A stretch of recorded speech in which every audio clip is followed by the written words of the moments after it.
إله إلا الله حسبي ربي جل الله ما في قلبي غير الله نور محمد صلی اللہ لا الہ الا اللہ اپنی بہن سے بولے عمر یہ تو بتا کیا کرتی تھی میرے آنے سے پہلے کیا چھپ کے پڑھتی تھی اپنی بہن سے بولے عمر یہ تو بتا کیا کرتی تھی میرے آنے سے پہلے کیا چھپ کے پڑھتی تھی بہن نے جب قرآن پڑھا سن کے کلام پاک خدا بہن نے جب قرآن پڑھا سن کے کلام پاک خدا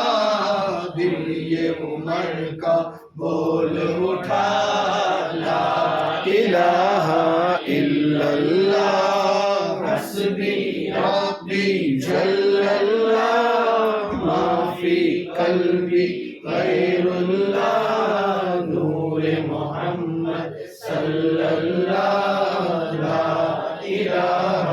الا اللہ حسبی ربی جل اللہ ما فی قلبی غیر اللہ نور محمد صلی اللہ لا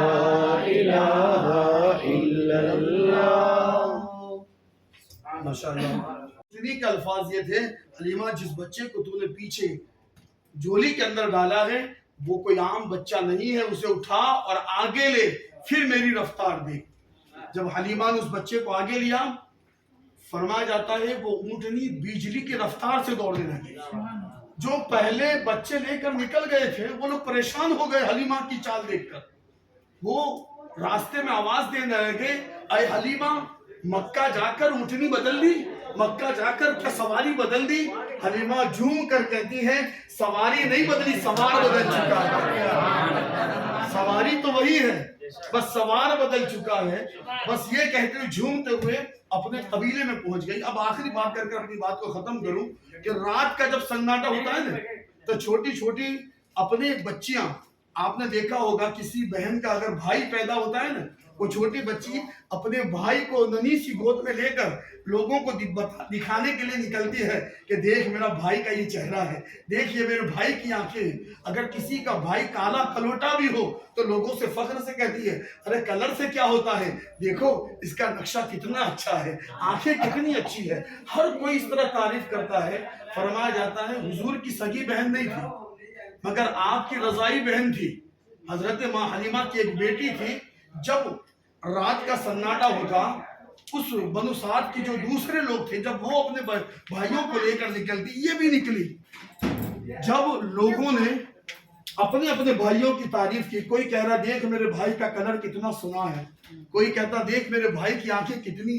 چمکدار ہے کوئی کہتا میرے بھائی کا دیکھ لباس کتنا اچھا ہے سب اپنے اپنے بھائیوں کی تعریف کرتی مگر جیسے ہی حضور کی بہن دائی حلیمہ کی بیٹی اپنے محبوب کو لے کر پہنچی اور کہنے لگی اے دیکھو بہنوں میرے بھائی کا ایک بار چہرہ دیکھ لو جیسے ہی انہوں نے حضور کا چہرہ دیکھا سب اپنے بھائیوں کا ہاتھ چھوڑ کر کہنے لگی اے حلیمہ کی بیٹی اگر پوری بستی میں کوئی بچہ لاجواب ہے تو تیرا بھائی لاجواب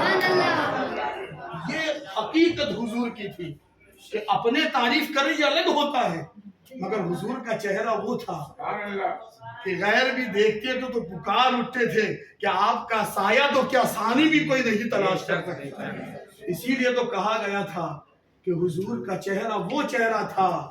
کہ اگر کافر بھی دیکھ لیتا تو ایمان کے اندر داخل ہو جاتا تھا اسی لیے تو کہا جاتا تھا کہ مصطفیٰ کے چہرے کے اندر وہ لچک تھی کہ اگر دشمن بھی دیکھتا ایک مرتبہ یہ کہنے پر مجبور ہو جاتا کہ اے مصطفیٰ تمہارا چہرہ وہ چہرہ ہے کہ خدا نے آپ جیسا کسی کو بنایا ہی نہیں اور واقعی پوری تاریخ اٹھا کر دیکھ لیجئے حضور نے اس تمام جتنا بھی چاہے مکہ کی سرزمین ہو یا مدینہ کی سرزمین ہو، پوری بستی کے اندر جب بھی آپ نے نکلا